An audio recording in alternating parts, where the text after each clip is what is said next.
రైతులు పడుతున్న గోసపై ప్రస్తుతం మనతో మాట్లాడడానికి హైదరాబాద్ నుంచి లివిల్ అలాగే వరంగల్ నుంచి రవికాంత్ ఇద్దరు లైవ్ లో సిద్ధంగా ఉన్నారు. లివిల్, మీరు చెప్పండి. మాట మాట్లాడితే ఇందిరమ్మ రాజ్యం అని అంటారు. ఇందిరమ్మ రాజ్యం అంటే ఏంటి? రైతులను యాచకులుగా మార్చటమేనా? వాళ్ళ రైతాంగం అంతా కూడా అరిగోసపడుతున్నారు. వాళ్ళ ఇందిరమ్మ రాజ్యం వచ్చి దాదాపు 13 నెలలు కావస్తుంది. 13 నెలల్లో ఏ ఒక్క రైతు సంక్షేమ కార్యక్రమం కూడా ప్రారంభం చేయలేదు. వాళ్ళ ఆనాడు రైతుల కోసం అనేక కార్యక్రమాలు చేశారు. రైతు బంధు కావచ్చు, రైతు బీమా కావచ్చు, వ్యవసాయానికి 24 గంటల ఉచిత విద్యుత్ కావచ్చు, వ్యవసాయానికి సాగునీరు అందించారు. అంతేకాకుండా అనేక ప్రాజెక్టులు కట్టి ఆ నీరు అందించి భూగర్భ జలాలు పెంచి ఆ పంటలకు కావాల్సిన విత్తనాలను కూడా, అంటే ఏవైతే విత్తనాలు ఉంటాయో వాటన్నిటిని కూడా ఆ పంటలు వేసే క్రమంలోనే సిద్ధం చేసి ఎటు ఎరువులను కూడా సిద్ధం చేసి ఆనాడు ఇబ్బందులు లేక రైతాంగానికి ఇబ్బందులు లేకుండా చేశారు. అంతేకాకుండా ఏదైతే నకిలీ విత్తనాలు ఎవరైతే అమ్ముతారో ఆ అమ్మిన వారిపై కూడా ఫీడీ యాక్ట్ నమోదు చేయాలని చెప్పేసి అసెంబ్లీ సాక్షిగా నాటి ముఖ్యమంత్రి బీఆర్ఎస్ అధినేత చర్యలు తీసుకున్నారు. నకిలీ విత్తనాలను దాదాపు అరికట్టారు. కానీ ఇవాళ ఇందిరమ్మ రాజ్యం అని చెప్పుకుంటున్న ఈ కాంగ్రెస్ ప్రభుత్వంలో ఏ ఒక్కటి కూడా రైతు సంక్షేమం దిశగా అడుగులు వేయట్లేదు. ఇటు నీళ్ళు ఇవ్వట్లేదు, 24 గంటల కరెంట్ ఇవ్వట్లేదు, విత్తనాలు సరఫరా లేదు, ఎరువుల సరఫరా లేదు. కనీసం రైతు ఏదైనా అడిగితే వారికి ఇచ్చే చర్యలు కూడా ఈ ప్రభుత్వంలో చేయట్లేదు అనేది మనకు ప్రధానంగా అర్థమవుతుంది. వల్ల ఖచ్చితంగా ఇందిరమ్మ రాజ్యం అంటేనే రైతు దివాలా అని చెప్పేసి కూడా ఒక నానుడి ఉంది. అది మళ్ళీ ఒక్కసారి కూడా నిజమవుతుందని చెప్పి మనం చెప్పుకోవాల్సిన అవసరం ఉంది. ఆనాడు రైతు పండించిన పంట నేరుగా కల్లాల వద్దే ప్రభుత్వమే కొనుగోలు చేసి వారి అకౌంట్లో డబ్బులు చేసింది. కానీ ఇప్పుడున్న ప్రభుత్వం పట్టించుకున్న పాపాన పోకపోవడంతో మళ్ళొక్కసారి దళారులకే అమ్మి రోజుల తరబడి డబ్బుల కోసం పడిగాపులు కాయాల్సి వస్తుంది ఈ ప్రభుత్వంలో. ఆనాడు రైతు వేదికలు కట్టి రైతాంగానికి అవగాహన కార్యక్రమాలు చేపించి ఏ పంట వేస్తే ఎంత లాభం వస్తుంది, ఏ పంట ఏ భూమిలో వేయాలి, అంతేకాకుండా సాయిల్ టెస్ట్ లాంటి అనేక పరీక్షలు చేసి ఈ భూమిలో ఈ పంట వేస్తే దిగుబడి ఎక్కువ వస్తుందని చెప్పి గత ప్రభుత్వం ఆలోచన చేస్తే ఇప్పుడున్న ప్రభుత్వం సర్వేల పేరుతో రైతాంగాన్ని నిండా ముంచే ప్రక్రియ కొనసాగిస్తుంది. రిమోట్ సెన్సింగ్తో ఇవాళ రిమోట్ సెన్సింగ్ చేసి రైతు భరోసా ఎట్లెగ్గొట్టాలనే ఆలోచన ఈ ప్రభుత్వం చేస్తుంది. అంతేకాకుండా పంట వేస్తేనే రైతు భరోసా ఇస్తామని ఒక కుట్రపూరితమైన మోసానికి తెరపడింది ఈ ఇందిరమ్మ రాజ్యంలో అనేది కూడా మనకు తెలుస్తుంది. అంతేకాదు గత ప్రభుత్వం పంట వానాకాలం సీజన్ కావచ్చు, యాసంగి సీజన్ ప్రారంభం అవుతుందంటేనే సమీక్షలు చేసి నీళ్లపైన సమీక్షలు చేసి ఇటు విత్తనాలపైన సమీక్షలు చేసేది.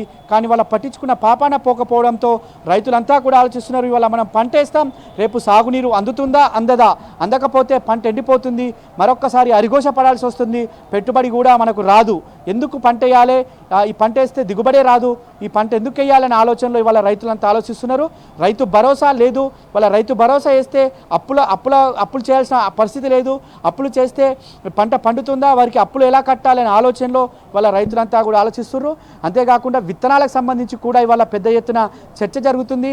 నకిలీ విత్తనాలు తీసుకొస్తున్నారు మార్కెట్లో, రైతాంగాన్ని మోసం చేస్తున్నారు. వారిని అరికట్టే దిశగా ఈ ప్రభుత్వం అడుగులు వేయట్లేదు. ఇటు ఎరువుల సరఫరాకు సంబంధించి సమీక్షలు లేవు, ఎరువుల కొరత చాలా తీవ్రంగా ఉందని చెప్పేసి కూడా ఇవాళ చర్చలు జరుగుతున్నాయి. అటు రైతు బీమా లేదు, కరెంటుకు సంబంధించి కూడా ప్రధానంగా చర్చ జరుగుతుంది. నాడు కరెంటు 24 గంటలుండే, ఎప్పుడు బటన్ నొక్కితే అప్పుడు బోర్ల నుంచి నీళ్ళు వచ్చేవి. కానీ ఈ ప్రభుత్వంలో ఎప్పుడు కరెంటు ఉందో ఎప్పుడు పోతుందో. గత ఇందిరమ్మ రాజ్యంలో రైతులంతా కూడా పాము కాట్లకు గురై చీకట్లో బాయిలలో పడి చనిపోయిన చరిత్రను మరొకసారి వాళ్ళ రైతులంతా కూడా గుర్తు చేసుకుంటున్నారు. ఈ మరొకసారి ఇందిరమ్మ రాజ్యం అని చెప్తున్న ఇందిరమ్మ రాజ్యంలో మరొకసారి ఇంటింట సమస్యలే ఉన్నాయి.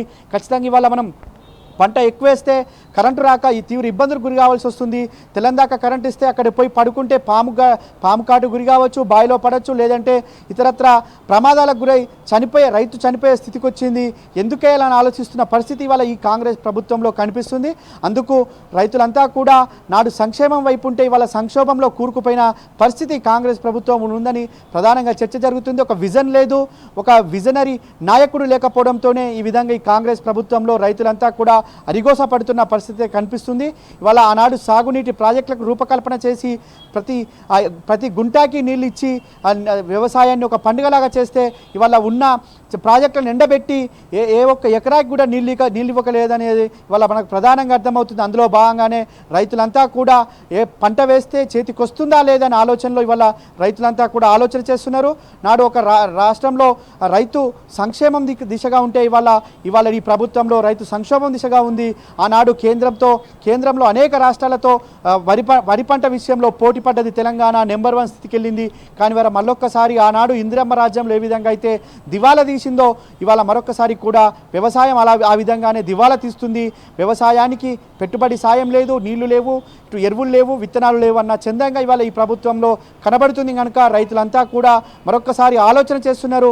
మార్పు అంటే ఖచ్చితంగా ఇవాళ రైతును ముంచే మార్పే చేశారు ఈ ప్రభుత్వం అని చెప్పేసి కూడా చర్చించుకున్న పరిస్థితి కనిపిస్తుంది.